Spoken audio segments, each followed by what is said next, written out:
6 migrant workers and a doctor were killed after terrorists on October 20th evening opened gunfire in Jammu and Kashmir's Shonmark area, Ganderbal district.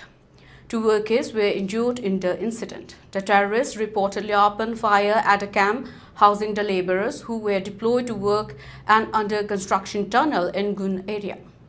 Following the attack, security forces rushed to the attack site and cordoned off the area.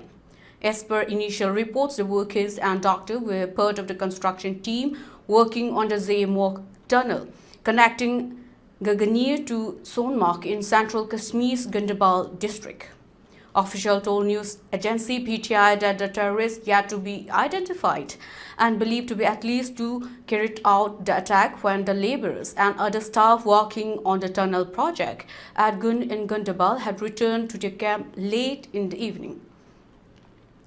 Top security officials, including Inspector General of Police IGP Kashmir V.K. Virdi, have reached the spot to assess the situation. Jammu and Kashmir Chief Minister Omar Abdullah, who took oath as a CM just 4 days ago, condemned the attack on unarmed innocent people. He wrote on his X handle, "Very sad news about this dastardly and cowardly act on non-local laborers at Gangagir in Shonmark region. These people were working on a key infrastructure project in the area.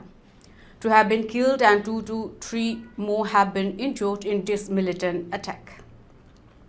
I strongly condemn this attack on unarmed innocent people and send my condolences to their loved ones," Abdullah posted on X.